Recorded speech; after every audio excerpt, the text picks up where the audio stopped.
For 6 long months after her cousin Ngozi moved out, BC fought to save her marriage.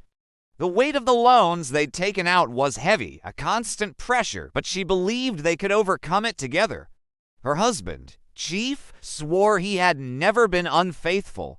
He insisted he was only trying to help family, to be the generous man she had always known him to be. And BC, desperate to hold on to the life they had built, wanted to believe him. She chose to believe him, but the deepest betrayal was yet to be revealed. It happened on a quiet Saturday morning. BC needed to find the deed to their property for a business deal.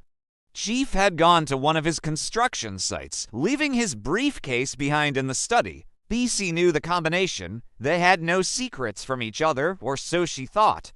As she opened the briefcase, she found the deed right where she expected it, in a folder in the front pocket. But as she pulled it out, another folder slipped and fell, spilling its contents all over the polished surface of the desk. Photographs, dozens and dozens of them. Her breath caught in her throat. There was Ngozi, her own cousin, smiling, preening, wearing BC's jewelry. Not just any jewelry, but the gold necklace Chief had given BC for their 10th anniversary.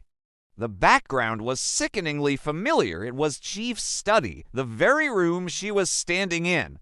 Another photo showed Ngozi in their master bedroom, wrapped in BC's favorite wrapper, the one with the intricate indigo pattern. And then, the image that shattered her world, Ngozi, draped across their marital bed, wearing lingerie BC had never seen before, a seductive look in her eyes. It got worse, much worse. As she sifted through the pictures, her hands trembling, she noticed the digital dates stamped on the back. 2016, 2017, 2018. This wasn't a recent mistake. This was a story 2 years in the making, 2 years of lies. 2 years of a secret life happening under her own roof, sometimes in her own bed while she was just in the next room or away on a business trip, oblivious. The deception was a physical blow, knocking the air from her lungs. Her trembling fingers continued their dreadful excavation. Bank statements. She saw transfers, not of small, helpful amounts, but significant sums of money moving from Chief's account to Ngozi's. It was far more than any loan could account for.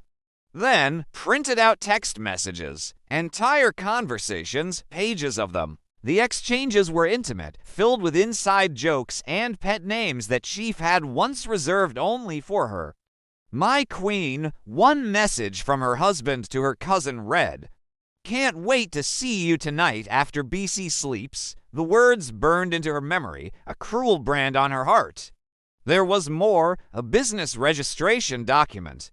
Ngozi had indeed started her own business, just as she'd boasted, but it wasn't funded by some mysterious benefactor. It was registered as jointly owned by Ngozi and Chief. They were business partners. Partners in every sense of the word, it seemed. And the final nail in the coffin of her marriage, a lease agreement. A luxury apartment in Lekki, the very one Ngozi had moved into, signed by Chief with Ngozi listed as the sole occupant. It wasn't some kind stranger who was funding her new lifestyle. It was BC's own husband, using their money.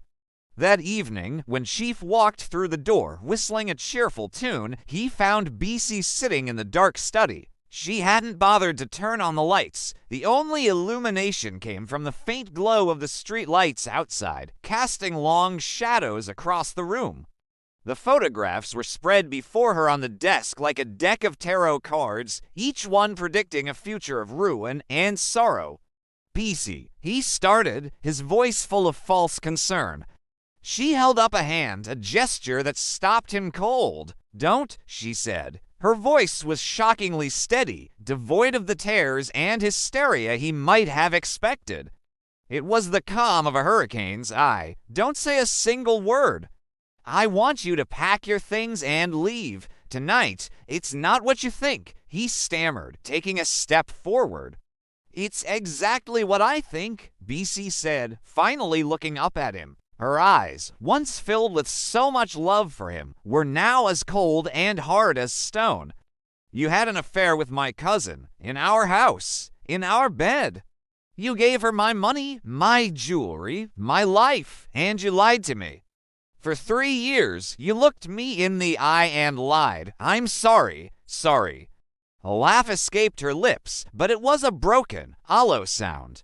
It held no humor, only pain. You're sorry. You brought her into our home. You watched me welcome her, care for her, while you were sleeping with her behind my back.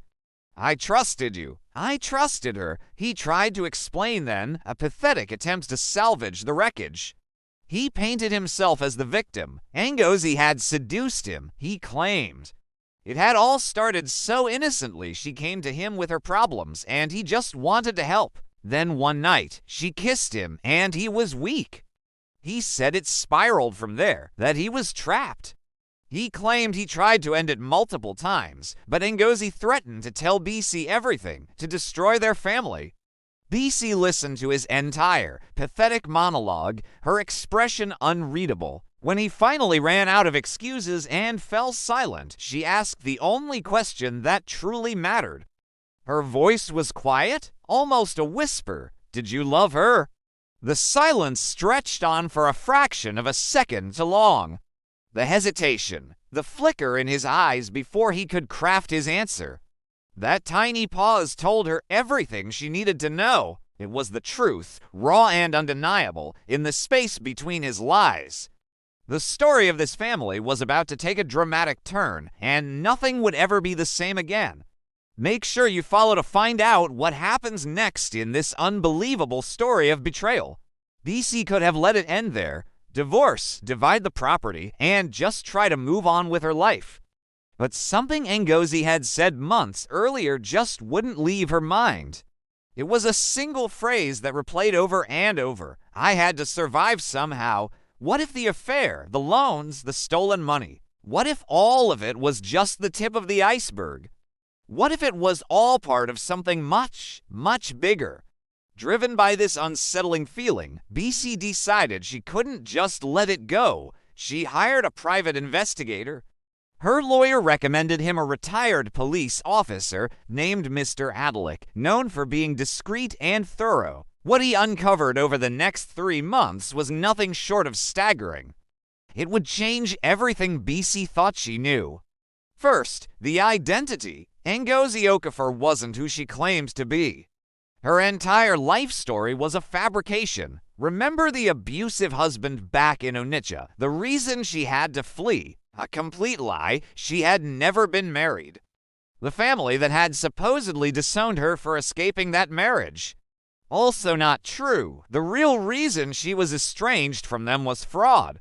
She had stolen from multiple relatives over the years, using elaborate sob stories to gain their sympathy, access to their homes, and ultimately, their bank accounts. And the Okonkwo's, BC and her husband. They weren't her first victims in Lagos. Not by a long shot. Mr. Adelick found 3 other families who had taken Ngozi in over the years, each believing they were helping a woman in need. And each time, the pattern was chillingly identical. She would arrive with nothing but the clothes on her back, full of gratitude and humility. She'd quickly gain their trust, becoming an indispensable part of the household. And then, once she was deeply integrated, she would systematically steal from them money, jewelry, anything of value she could get her hands on. In 2 of those cases, she had even seduced the husband to gain access to even more resources. Mr. Adelick laid out his findings on the polished mahogany desk in Bissie's lawyer's office. The file was thick with evidence. She's a professional con artist, he explained, his voice calm and factual. She has a specific type. She targets successful families, particularly those with some connection to her home state. She uses that family angle to build trust quickly. And the Christmas timing, that was strategic. People are more charitable during the holidays. Their guards are down. They're more willing to help a stranger. BC felt a wave of nausea wash over her. It wasn't just a betrayal, it was a performance.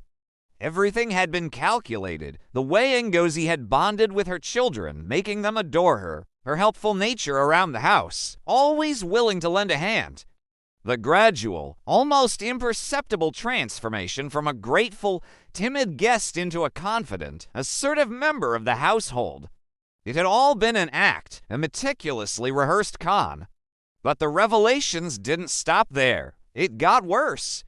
The men Ngozi had been seeing, the ones Bissie's husband had been so jealous of, they weren't random flings. They were clients and business associates of Chief's. Men she had met through the Okonkwo's own social circle, at parties and events hosted in their home. She had been using her position in their house as a launch pad and networking hub. To some, she presented herself as Chief's business partner. To others, she was Bissie's cousin, a member of a prominent and successful family. She leveraged the Okonkwo's reputation to build her own credibility. Armed with this false identity, she had defrauded at least 5 of these men. She took out substantial loans she never intended to repay. She opened credit facilities that she maxed out and abandoned. In 2 particularly damaging cases, she gained access to sensitive business information which she then sold to their competitors. Mr. Adalik pointed to a final summary page. The total damage across all her known victims is currently estimated at over 20 million naira, he said grimly.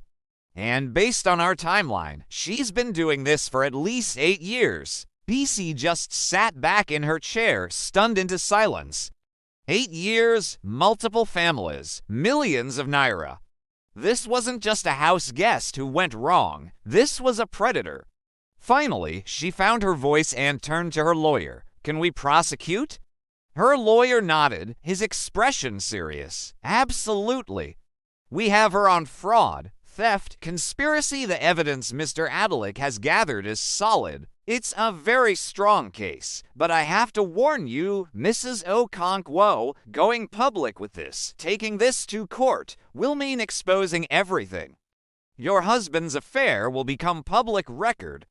All of your family's private business will come out. The press will have a field day. Bissie paused. She thought of her children, of the shame and humiliation they would face at school. She thought of the inevitable gossip, the whispers that would follow their family name everywhere they went. The scandal would be immense, but then she thought of the other families. The ones Ngozi had destroyed, the victims who had been too ashamed, too embarrassed to come forward and seek justice. She thought about the next family Ngozi was probably already targeting. Her resolve hardened. She looked her lawyer straight in the eye, her voice firm and unwavering. File the charges, she said, all of them. The moment of reckoning finally came on a Thursday morning in March 2019, as Ngozi left a fancy Lagos hotel, feeling confident after scamming yet another man. She walked straight into the arms of the law. The Nigerian police force was waiting for her. Armed with a mountain of evidence meticulously gathered by Mr. Adalik, along with powerful testimonies from a growing list of victims, they had everything they needed. Ngozi was promptly arrested and charged with a laundry list of offenses: fraud, theft, and obtaining money under false pretenses. Her game was officially over. The trial that followed was nothing short of a media sensation. The Lagos newspapers had a field day, plastering her face on the front page and giving her a catchy, unforgettable nickname, the Christmas Cousin. Every day, the courtroom buzzed with new, shocking revelations. As her story spread, more and more victims found the courage to come forward, people who had been too ashamed or embarrassed to report her before.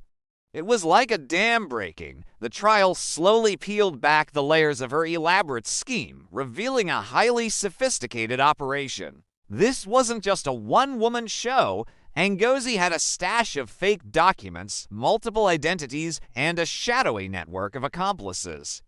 These helpers were crucial, enabling her to move the stolen money around and vanish into thin air whenever the heat got too intense.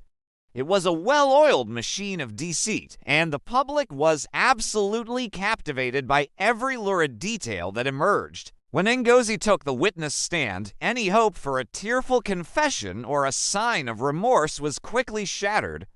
She was defiant, unrepentant, with a cold confidence. She spun a narrative of her own victimhood.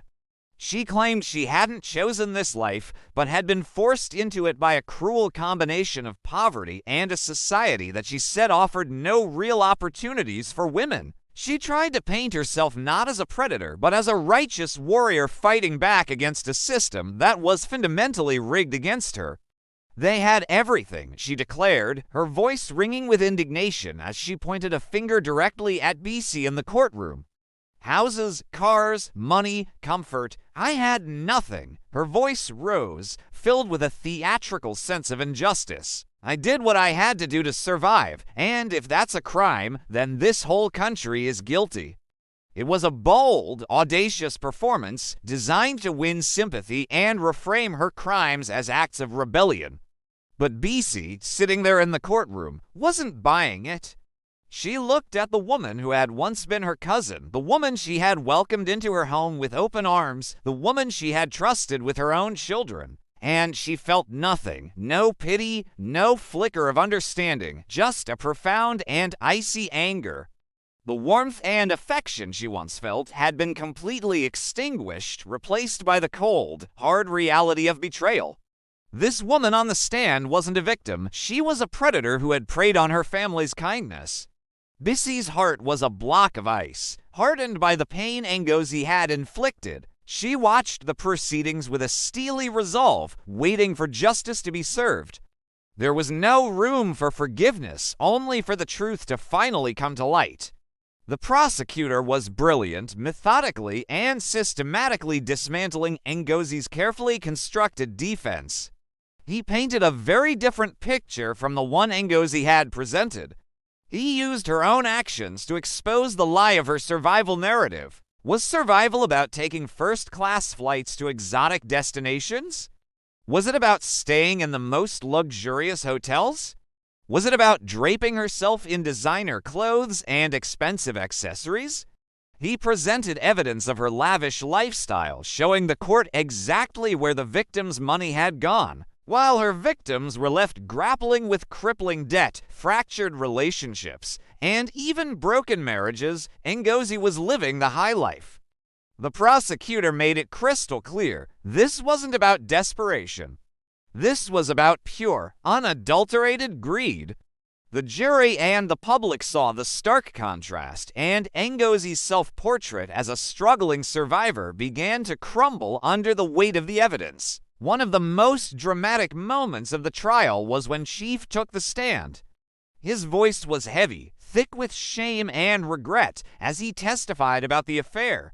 He admitted to the court and to the world that he had been expertly manipulated by Ngozi, but he didn't stop there. He also acknowledged his own part in the disaster, admitting his weakness, his foolishness. His eyes found Bissie's across the crowded courtroom, and in a moment of raw, painful honesty, he spoke directly to her and to the memory of their shattered family. I destroyed my family for someone who never cared about any of us, he said, his voice cracking. She saw us as marks, as nothing more than people to be used. He shook his head, the weight of his realization crushing him. And I was too blinded by my own foolishness to see it. It was a devastating confession, laying bare the true cost of Ngozi's deception and his own failings. The children, Kioma and Emeka, were spared the trauma of testifying in person. But their voices were still heard, loud and clear. Their victim impact statements were read aloud to the courtroom, and the words hung heavy in the air. Kioma's statement was a heartbreaking account of betrayal.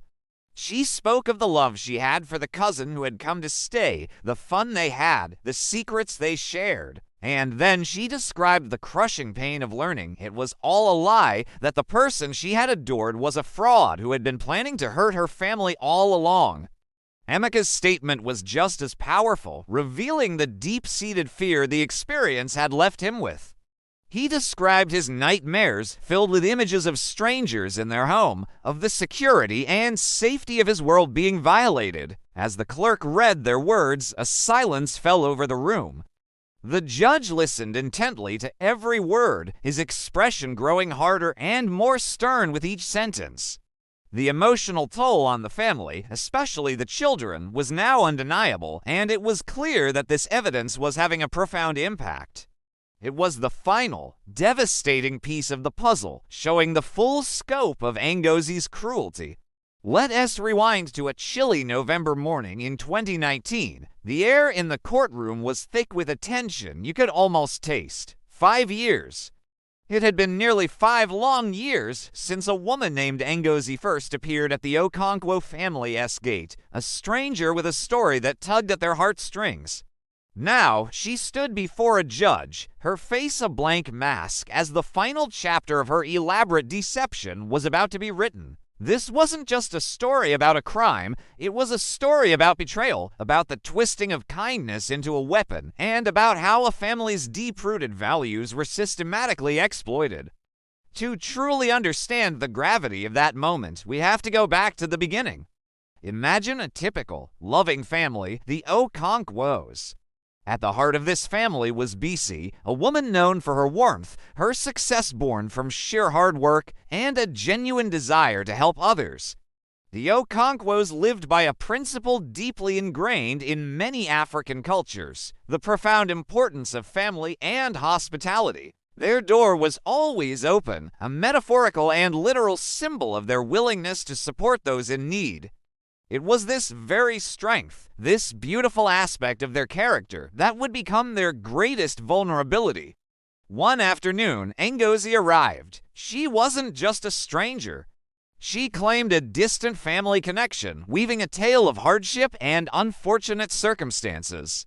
She played her part to perfection. She was humble, grateful, and just needed a little help to get back on her feet. The Okonkwos, led by their compassionate nature, welcomed her in. They gave her a room, shared their meals, and treated her not as a guest, but as one of their own. For them, it was simply the right thing to do. They were helping family, upholding a tradition of communal support that had been passed down through generations. In those early days, Ngozi was the model house guest.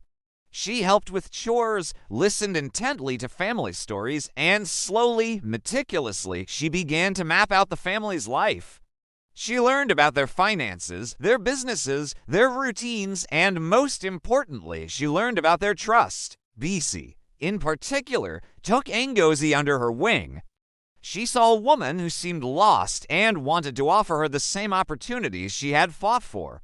She shared advice, made introductions, and offered support, all from a place of pure sincerity. But beneath Ngozi's quiet and appreciative exterior, a different plan was taking shape. She wasn't just observing, she was calculating. Every act of kindness shown to her was logged and analyzed, not with gratitude, but as a weakness to be exploited. She was a predator cloaked in the guise of a victim, patiently waiting for the right moment to strike. The family's open hearts and open home were, in her eyes, an open invitation. The deception started small, almost unnoticeably. A missing piece of jewelry here, a small sum of money gone from a wallet there. When questioned, Ngozi had a ready explanation, often tinged with such hurt and disbelief that the family felt guilty for even suspecting her. She was a master manipulator, skilled at turning their compassion back on them.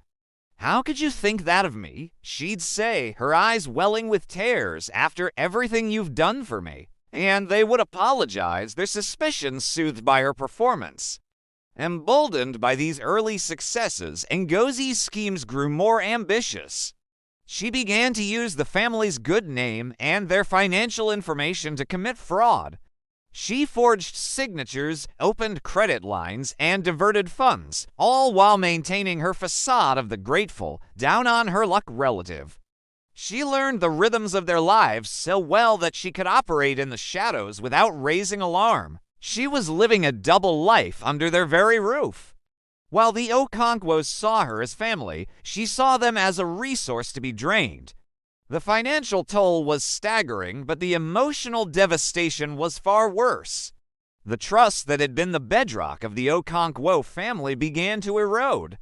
Small disagreements turned into heated arguments. Suspicion, once an alien concept in their home, began to poison their relationships. They started questioning each other, wondering who was being careless, who was responsible for the mounting financial anomalies. Ngozi watched this unfold, perhaps with a sense of satisfaction, as the family she was robbing began to fracture from within.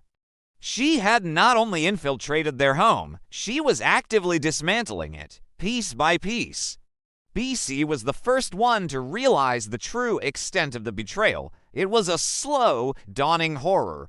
A series of inconsistencies she couldn't ignore, a pattern that always led back to one person, Ngozi. At first, she couldn't believe it.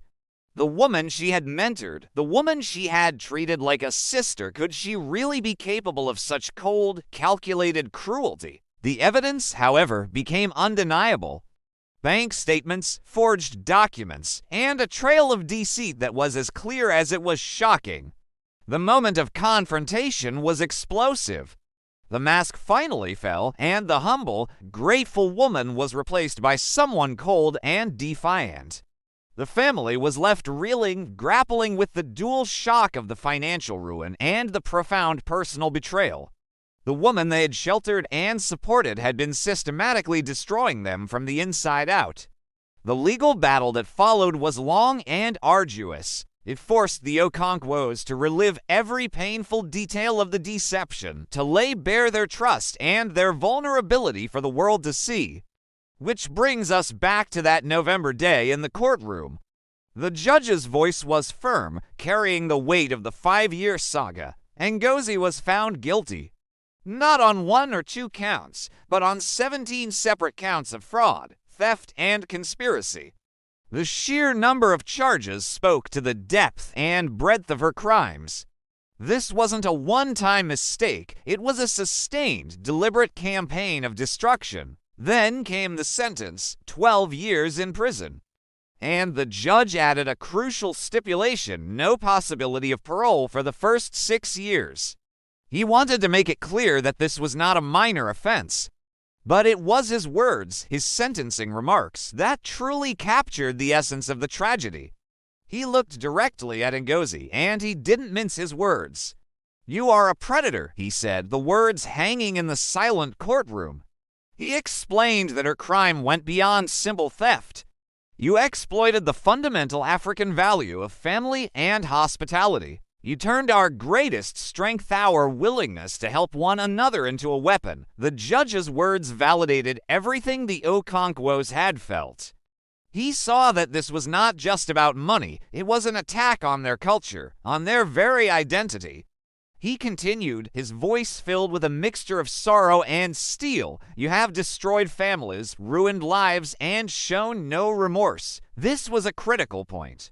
Throughout the entire trial, Ngozi had remained impassive, offering no apology, no acknowledgement of the pain she had caused. The judge concluded, "This sentence reflects the gravity of your crimes and serves as a warning to others who would exploit the kindness of good people." As the bailiffs moved to lead her away, Ngozi showed no emotion. No tears, no flicker of regret. Her face remained a cold, empty canvas. But as she passed the front row, where BC was sitting, a final, chilling interaction took place. Ngozi leaned in close, her voice a low whisper meant only for BC. "You are always the lucky one." "I just wanted what you had." It was a stunning admission, not of guilt, but of envy. In Ngozi's twisted perspective, Bissie's success wasn't earned, it was a matter of luck. She saw Bissie's life not as something to aspire to, but as something to be taken. It revealed the core of her motivation, a deep-seated jealousy that had festered into a destructive obsession. Bissie, who had endured years of manipulation and heartbreak, did not flinch. She met Ngozi's gaze with a steady, unwavering look. Her reply was quiet but powerful, a final, definitive statement that drew a line between their two worlds. "I earned what I have," she said, her voice clear and strong, "through hard work and honesty too, things you'll never understand." In that one exchange, the entire story was encapsulated. It was the clash of two opposing worldviews. One built on integrity, effort, and community. The other built on envy, deception, and parasitism. Bissie's words weren't spoken in anger, but with the calm certainty of someone who knew the truth of her own life. She had what she had because she had built it. Ngozi had nothing because she had only ever known how to take and destroy. As Ngozi was led out of the courtroom and out of their lives, the Okonkwo family was left to pick up the pieces. The financial recovery would be difficult, but the healing of their trust, both in others and in each other, would be the greater challenge. Their story serves as a powerful, albeit painful, cautionary tale. It reminds us that while kindness and hospitality are virtues to be cherished, the world also contains those who see such virtues as opportunities to exploit. It underscores the importance of discernment and the sad reality that sometimes the greatest dangers can come from those we welcome into our homes. But in the end, it is also a story of resilience. Bissie's final words were a testament to the enduring power of hard work and honesty, principles that, unlike Ngozi's lies, could not be so easily broken. Thank you so much for watching. If this story resonated with you, please consider liking the video and subscribing to the channel for more content like this. We appreciate your support. 5 years have passed since the shocking truth about Ngozi, the woman who masqueraded as a long-lost sister, came to light. The dust has settled, but the emotional landscape for everyone involved has been permanently altered. Today, we revisit the family at the heart of this incredible story to see where they are now in 2024. How do you rebuild after a betrayal that deep? How do you heal from a wound that cuts through the very fabric of family? Let's start with Bissie. The woman who welcomed a supposed sister with an open heart and an open wallet has completely reinvented her life. She and Chief are no longer together. They finalized their divorce, a painful but necessary step. For the sake of their children, Kioma and Emeka, they maintain a civil relationship. Chief continues to fulfill his financial responsibilities, paying child support and staying involved in the kids' lives. But the bond of trust, the very foundation of their marriage, was shattered beyond repair. It's a somber reminder that some fractures are too deep to ever fully mend. I had the chance to speak with Bissie at her new shop in the bustling heart of Ikeja. The space is vibrant, filled with colorful fabrics, a testament to her resilience and business acumen. She's not just survived, she's thrived. Her fabric business has expanded significantly, and she now proudly employs 15 people. Looking around her thriving enterprise, she shared a piece of wisdom that resonated deeply. Some things, she said, her voice steady, once broken, can't be repaired. You can move forward, but you can't go back. It's a powerful acknowledgement of her past, but her focus is clearly on the future she's building for herself and her children. Her journey is a powerful story of turning pain into purpose. And what about the children who were caught in the middle of this elaborate deception? Kioma, the bright young girl who first felt the sting of Ngozi's cruelty, is now a university student. In a turn of events that feels like poetic justice, she is studying law. She told me her experience, the injustice she witnessed and felt firsthand, ignited a fire in her. She wants to become a voice for the voiceless, to fight for justice for others. The trauma she endured has been channeled into a powerful ambition to make the world a fairer place. Her younger brother, Emeka, is now in secondary school and is doing exceptionally well in his studies. He's a top student, focused and driven.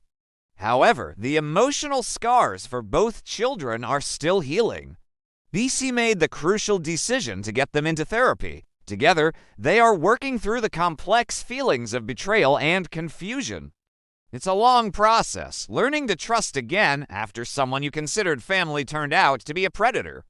Their therapy is helping them build the tools they need to navigate their emotions and form healthy relationships in the future. It's a critical part of their healing journey. The impact of Ngozi's crimes rippled far beyond Bissie's immediate family. Remember, there were other victims, other families she had duped over the years. Their paths to recovery have varied. Some have managed to rebuild their lives and finances more successfully than others. In the aftermath, a support group was formed. It's a community for people who have fallen prey to similar long-term frauds. Here, they find understanding and solidarity, sharing their experiences and helping one another cope with the devastating financial and emotional fallout. It's a space where they don't have to explain the shame or the shock. Everyone there just gets it. This collective healing has been a lifeline for many. Now, you're probably wondering about the architect of all this chaos, Ngozi. She is currently serving her sentence at the Kirikiri Maximum Security Prison. Life behind bars has not, it seems, led to a change of heart. She has granted a few interviews to journalists over the years, and her narrative remains consistent.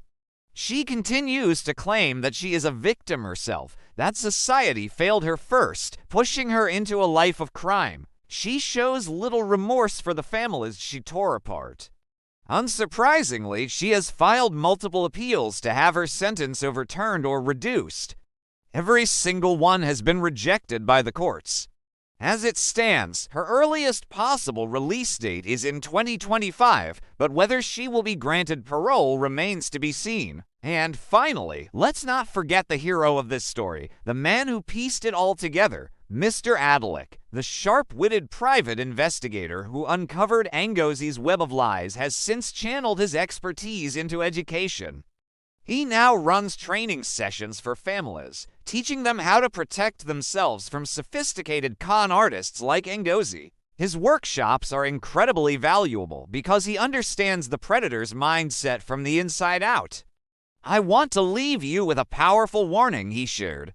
"These people are skilled," he emphasized. "They are masters of manipulation. They study human psychology.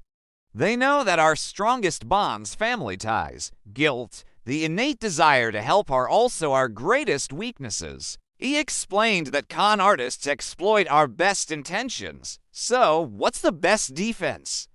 Mr. Adalik's advice is simple yet profound. Maintain a healthy dose of skepticism. And this, he stresses, is most important especially when dealing with family or those who claim to be. It's not about being cold or mistrustful, but about being prudent.